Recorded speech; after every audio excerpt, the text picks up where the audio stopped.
Alright, today's video is about that Ashton Hall dude. Apparently he's a scammer. I don't know. The word is going around that he is providing a really lackluster product for a really high ticket price. And I watched this video by Greg Doucette. If you know who Greg Doucette is, probably do if you're on YouTube. He's that fitness coach dude. I like the dude. You know, I think that he's really straightforward. He doesn't seem like he beats around the bush. He doesn't have anything to hide. That's one thing I do respect about him. But he just put out a video about Ashton Hall and how the dude's a scammer, or is providing a product, service, the coaching for like $10,000, and is not providing nowhere near the amount of value for that price. And really quickly before I get into that, if you aren't new here, which you probably are because I only have 6 subscribers, I think, but this is a new channel. And it's a raw talk channel where I just kind of do these free balling stream of consciousness type of videos with zero editing. It's all raw. It's all unedited. And this is just something that I wanted to do in tandem with my main YouTube channel, just to be really, quick to the point, not waste so much time and everything, and to really have a deep connection with people here. But either way, if you saw my last video, you know that I tried to make a video outside. And it went terribly, so I don't know why I'm out here talking to get outside. I think I just don't want to be inside anymore. But one other thing, it's Sunday here, and I think it's May 11th, Sunday. It's about 6 p.m. I usually make these videos a couple days ahead of time, and then I schedule them out. So that's today. That's just so you know what day it is. Okay, so back to the Ashton Hall dude. I think the reason why I wanted to talk about this, aside from the fact that the dude is ultra viral right now and has become super famous,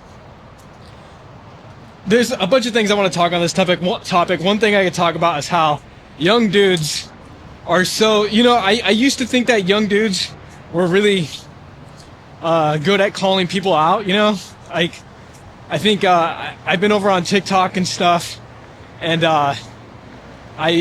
when you see those gurus, the attempting gurus, where young dudes, they try to go on, they're like, I'm a millionaire, I make $50,000 a month and stuff, and I'm going to teach you how to do it with my copywriting course. And then there's a bunch of dudes, young dudes, presumably, that are in the comments, and they're like, cap, nobody believes you, all that kind of stuff. So I always had like this idea that, young dudes are pretty quick at calling people's stuff out. The easiest way to scam a dude is with the head down there, all those OF girls. But a lot of people are getting scammed by Ashton Hall, and more specifically, I don't have any of the evidence here, and so this is not, I'm not making any claims. So I don't want to get in trouble with the law. Like, hopefully he doesn't try to come and give me a cease and desist or whatever. But either way, word on social media is that he is doing these coaching calls for people where he's kind of hiring people out to do the coaching calls. It's not him. They're not jumping on the calls with him. He's barely giving them any time of day. And, people want to speak with him because ostensibly he is the guy that has all of the knowledge. He has all of the secrets that if only you heard it from him, you have a chance at being successful. So that's what these dudes are paying for. And they're not getting anything out of it. And I just wanted to say that, more likely than not, young dudes are going to admire and look up to somebody who's a scam artist, or somebody who really does not care at all about the people that they are supposedly leading. And, I've seen the Ashton Hall videos, and he seemed like a really nice guy, the way he speaks and everything. But I think that a lot of people get so used to the Logan Paul types, the people that are kind of D-bags. They seem to be really poor at PR. They just make themselves look like, again, like I said, like douchebags. And so it's easy to hate them. And I think that people get so used to that when somebody knows how to be nice on the camera, they know how to be relaxed and stuff, and, essentially not look like a D-bag and say pretty ridiculous stuff, people think that they're a saint, And I really really started to think that it's pretty freaking easy to trick the mainstream people, the bulk of the public, if you just aren't a douchebag on camera. And it's not that hard to do. You know, you just got to save face. That's what the term is used for anyway, saving face. And so you really can't judge a person based off of whether or not they're likable. There are plenty of people that I think are likable that's it. I'm like, they're likable. Do I trust them? I don't know. Would I work with them? I have no idea. In fact, going through my life, I'm 31 right now. I'm turning 32 this year. And one thing that I've learned through my life is that I could like somebody, but that doesn't mean that they're a good person. That doesn't mean we work well together. That doesn't mean I respect them. And so when I'm out in the wild, you know, living life, meeting people, I will meet people and I will classify whether or not they're likable or they're not likable. And instantly I'll go in my mind, I'll say, oh, that person's really likable. I really like them. I like their personality. That's really cool. I hope the depth of who they are is in alignment with their likability. If not, that sucks, but that's very common. There have been plenty of people in my life that I've met that were very likable, and honestly, their energy felt good. I felt good hanging around them. It was good. But I knew that they were bad people. And because of that, I just had to stay away. And so the point is just that it's not that hard to trick people. So although I think Ashton Hall is a nice guy, he seems genuine in the videos and everything, it wouldn't be easy for me to hate on him. That doesn't mean I know anything about how he runs his business, how he treats people behind closed doors. You know, on that side of things, he could be a complete, just horrible person, you know? Maybe he really is doing bad business. Maybe he does realize that he's sort of just taking this viral moment that he had to cash out. And he knows damn well he's not going to provide any service that's going to help people in any way, that the value is virtually non-existent. Maybe he knows that. Again, I don't know. But there are so many charlatans, people on the internet that realize that it's an opportunity for them to make money, and they're going to take it. And they're going to run. And young people are more likely than not to follow the wrong dudes. This is my opinion. This is what I think. This is from what I've seen. And I think most people that are worthy of being followed and people looking up to, I think most of those people are going to be really hard to find. I think that for the most part, they're so focused on maintaining their own families and really leading their children and the people that are around them that they don't really have too much time to go online. Now, I'm sure there are people here online that are really respectable and good people to follow. I'm not sure who they are at the top of my head. It sucks because every time I find somebody that I really like, and I think, you know, I come across a couple videos, I'm like, oh, this is really cool. You know, this person's spitting some knowledge and everything. I completely agree with this. They seem really genuine. And then I kind of look through and then they do something douchey as heck. And I'm like, oh God, come on. And like, you know, none of us are immune to being a douche. Like, we all have the ability to be a douche.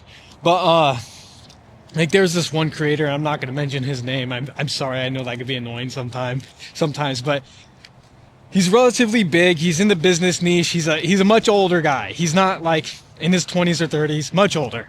And so, he's trying to be like a Alex Ramosi type. And I thought he was pretty cool. It seemed like he was genuine. Like, he really wanted to help people start businesses and all that stuff.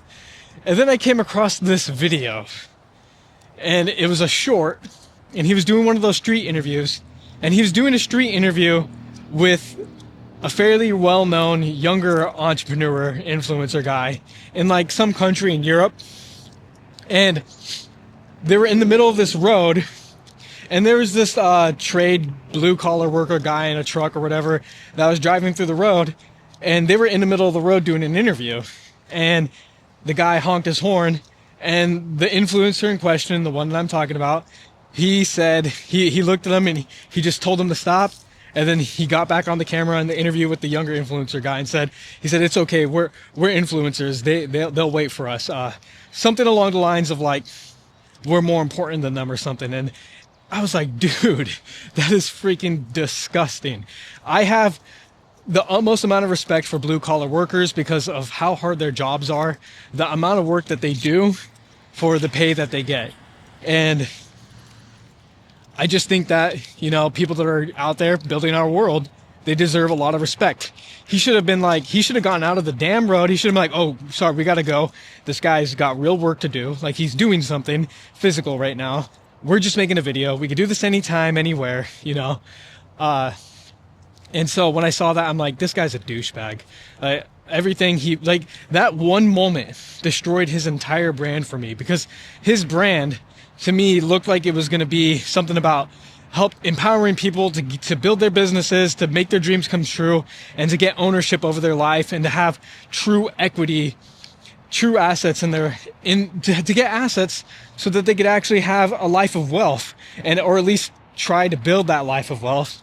And so that brand instantly fall, because it is very clear for him to behave that way, for him to sincerely like believe that like he could just ignore a guy that's driving in the middle of the road to finish his dumbass interview, is indicative of him really thinking that he's something special. Like, dude, you're nobody. Sure, you got 1 million followers on YouTube and all that stuff. That's nothing. I mean, it's something, but we're all freaking humans. There's many other people with millions of followers, and this idea, people who reach these certain levels of successes, whether it be financial or whatever, when they start to think that they are just different, like at like a soul level or whatever, like their blood is different. None of that is true. You did it. Sure, you did it, and that's the difference, is that you did do it. But to believe that anybody else who didn't do it is just somehow a subclass, subhuman that doesn't deserve to be treated well is freaking ridiculous. And so I think, I'm going all over the place. The past few videos I've made, I've been kind of just ranting, and I apologize for that. I really want to provide as much value in these stream of consciousness talks as much as I can. But I guess the theme of this video is that people sometimes follow the wrong people. Well, more often than not. They're not sometimes, but people follow the wrong people, and they open themselves up to being scammed because they just follow the hype. And so I think that if you're watching this video, you're probably most likely not one of those people. You're probably a critical thinker. You clearly have an attention span that is longer than, you know, a couple seconds. So I appreciate you for being here, by the way. And again, I'll read the comments if maybe there's something I could do better in these videos. Hopefully over time I get a little bit better with speaking on the camera, more concise, more articulate, and more straight to the point, so I don't waste your time. So, but yeah, I think this thing with Ashton Hall, they're a dime a dozen, the people that are going to leverage social media to build up hype. They're going to showcase their enhanced lives that people so desperately want, and then they're going to pretend like they have the secret sauce, and then a bunch of people are going to pay for that secret sauce, and they're going to get scammed, or they're not going to get, they're not going to get any value from what they paid. And I think I wanted to say that this world is starving for people that are genuinely wanting to give back to communities and genuinely want to help. Now, I don't think that anybody has to do anything for free at all. That's not what I'm proposing. I do not admire people who just do something for nothing. I think that if you're doing something for nothing, that you're getting taken advantage of. Now, I'm not saying like this is a more nuanced type of topic. Like, obviously, if you see somebody who's struggling, I'm more than happy to give somebody a ride, to give somebody food. When I was a child, I loved bringing my friends over to my house for dinner when my mom would cook. And this was when I was living with my mom. If you know my story, you know that I was in foster care. But the times that I was living with my mom, I would bring my friends over when she would cook. And but what I mean is that as we go through life, we humans, when we become adults, money is a representation of value, it's a representation of our energy, and it's a representation of the work that we did. And so, for the most part, people should understand that if somebody's doing something with their body, with their mind, or whatever, they should be compensated in some sort of way. And if I was a homeless person, or if I was somebody that needed help, I would always feel indebted. If somebody helped me, even though I know that they didn't expect anything from it, they were just helping, I would still have it in my heart to say, well, I know this person did that, and I respect their life. I respect their humanity. And the fact that they helped me, if I ever come up, if I ever do very well, I want to pay them some way. Whether that's giving them a really awesome gift, taking them out to dinner, paying for a trip for them, however it may be, I want to repay them. And I think that's the world works best when people give freely, but also people take with people will take, and they know that they want to repay. I think that that's the best way a world could. Obviously, that's an ideal world, and so I don't think people should do nothing for or something for nothing. For the most part, like, we should work hard, we should build stuff, and we should be compensated for it. You know, even simple stuff like if you wanted to make a digital product, and let's say your auntie runs a law firm, and so you know what law firms need in terms of Excel spreadsheets or whatever. And so you build an Excel spreadsheet, didn't take you long, it took you probably a day to build the Excel spreadsheet. Well, you could sell it to a bunch of law firms for like $3 or $4 or something. And let's say there's like 1,000 law firms in your area, or in like all the areas where you live. And then you sell to about 600 of them. So 600 times 3, now you have, what is that, $1,200? From just an Excel spreadsheet. Yeah, that's cool. You deserve that. You made the thing, and there was a lot of people who wanted to buy it. And I think that's awesome. But I'm kind of derailing right now.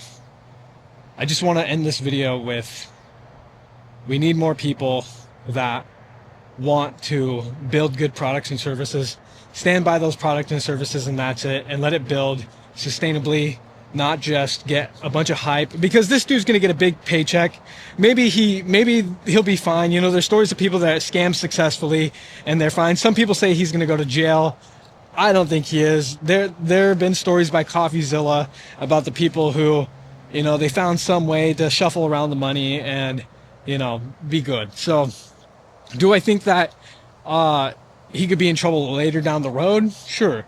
I'm sure he has enough money where if he wanted to retire, he could retire comfortably if he just, you know, sort of made sure he wasn't living too extravagantly. And that's all anybody could wish for. But if he wants to keep going, if he wants to keep building, if he wants to have a lasting impact with a company that people trust and respect, that's probably going to be a lot harder for him. But either way, that's it for this video. If you like these raw talk type of videos, please consider subscribing to the channel. Hit the like button if you like this video. It really helps in the algorithm. And then also leave a comment on what you think.